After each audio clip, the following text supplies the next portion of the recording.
Director صاحب آپ لوگ کتنے پیارے لگ رہے تھے جب آپ اردو میں بات کر رہے تھے.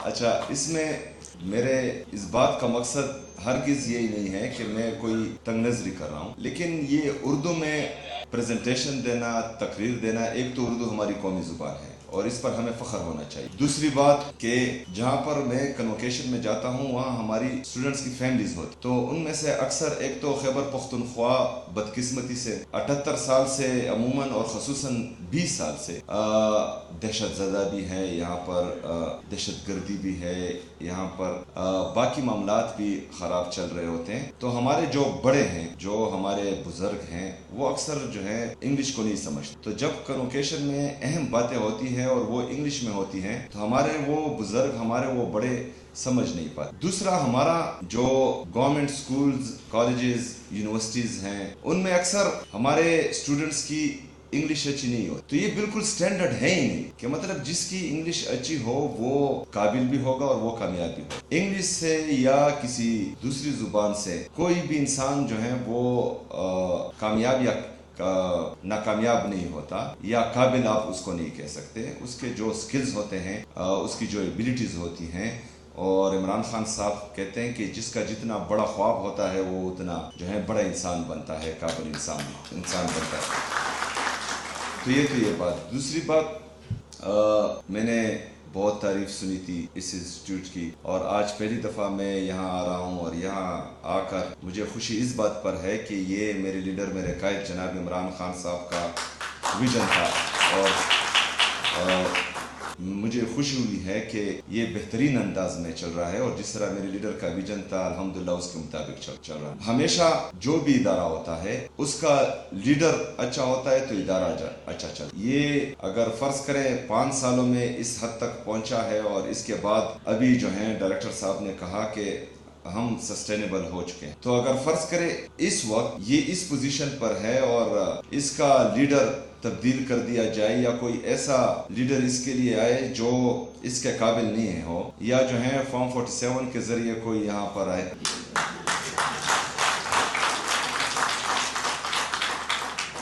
تو وہ ادارہ پھر خراب ہو جاتا ہے. ابھی پاکستان کی اگزامپل آپ دیکھیں کہ اچھا بلا چل رہا تھا. 2018 میں عوام نے عمران خان صاحب کو ووٹ دیا، ایک جمہوری حکومت بنی، جمہوری طریقے سے جو ہے میرا قائد، میرا لیڈر جناب عمران خان صاحب پاکستان کا وزیر اعظم بنا. پھر لندن پلان کے تحت بند کمروں میں فیصلہ کیا گیا کہ نہیں، اس کو چینج ہونا چاہیے. حالانکہ جب عمران خان صاحب کو ریجیم چینج آپریشن کے ذریعے اس کرسی سے اتارا جا رہا تھا تو ہماری پاکستان کی جی ڈی پی گروتھ وہ 6.1% تھی. آج آپ کی G D P growth, Pakistan کی جی ڈی پی گروتھ جو ہے 2.6 سے 3% کے درمیان اوپر نیچے ہو رہی ہے. ہمارا جو نوجوان طبقہ ہے، بے روزگاری اس حد تک آ چکی ہے کہ آج اگر اعلان کرے کہ پاکستان چھوڑنے کے لیے کون تیار ہے، اگر میں اس حال میں پوچھوں تو تقریباً آدھے سے زیادہ حال جو ہیں یہاں پر ہاتھ کھڑے کر دیں. اس کا مطلب یہ نہیں ہے کہ پاکستان سے لوگ نفرت کرتے ہیں، اس کا مطلب یہ ہے کہ یہاں پر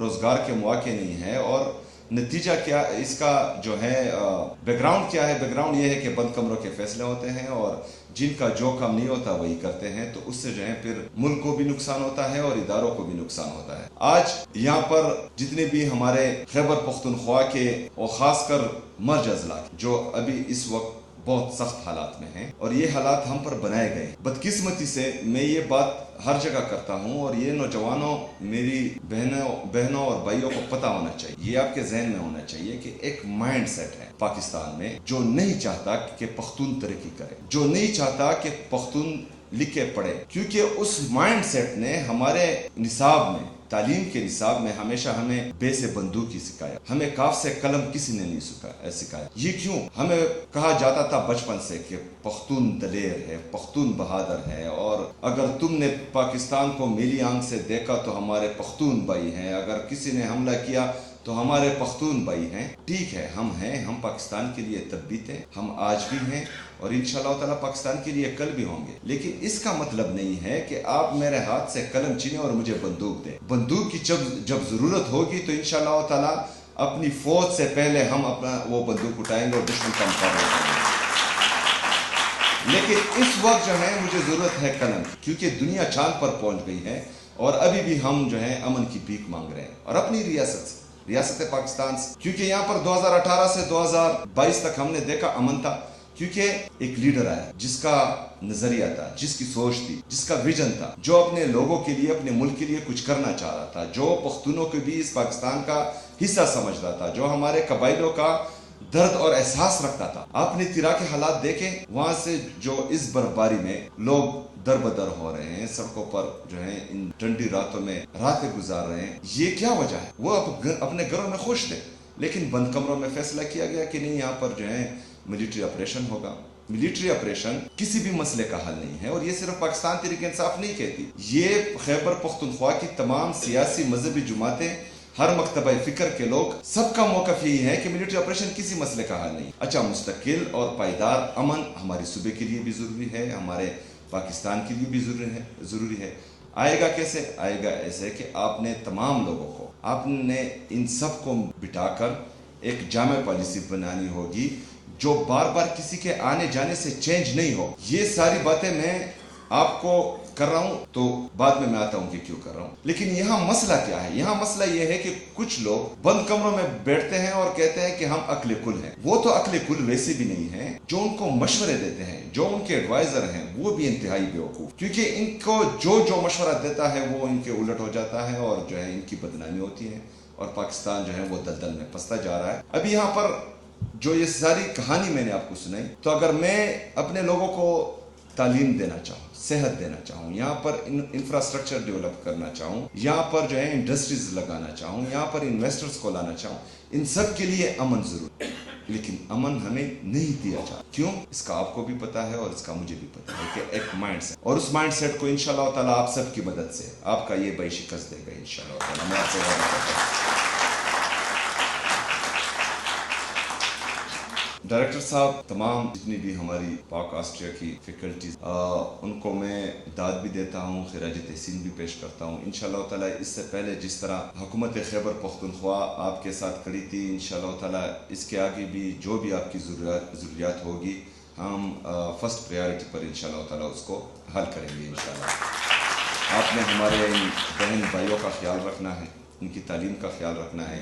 ہماری یونیورسٹیز زیادہ ہیں، لیکن بدقسمتی سے ہم آؤٹ ڈیٹڈ کورسز جو ہیں ابھی تک وہاں پڑھا رہے تھے، تو اس کا نتیجہ یہ ہوتا ہے جو تقریباً پورے پاکستان میں ہے کہ ہم بے روزگاروں کی فوج پروڈیوس کر رہے ہیں ان یونیورسٹی۔ لیکن الحمدللہ جس طرح آپ نے یہاں پر کہا کہ جو انڈسٹریز ہیں وہ ہمارے اسٹوڈنٹس کو ڈھونڈ رہی ہیں کہ کہیں سے نکالیں، تو انشاءاللہ میرا بھی یہی ویژن ہے، 2 یونیورسٹیز، ایک ہمارے ٹرائبل ڈسٹرکٹس کے لیے، ہمارے جو مرج اضلاع ہیں ان کے لیے اسی ٹائپ کی یونیورسٹی انشاءاللہ تعالیٰ، جو آلریڈی میں اعلان کر چکا ہوں، بناؤں گا انشاءاللہ، اور ایک جو ہے پشاور میں state of the art university, یہ میں بناؤں، اور باقی جو ہماری موجودہ یونیورسٹیز ہیں اس پر ہمارا فوکس ہے، اور انشاءاللہ تعالیٰ ان تمام یونیورسٹیز کو ہم اٹھائیں گے اور یہاں پر جو ہے مارکیٹ اورینٹڈ سبجیکٹس انٹروڈیوس کرائیں گے، تاکہ ہمارے نوجوان جس طرح ہمارے اسٹوڈنٹس فارغ ہوں یونیورسٹی سے تو وہ جاب ڈھونڈنے نہ نکلے، بلکہ جاب ان کو ڈھونڈنے نکلے انشاءاللہ تعالیٰ۔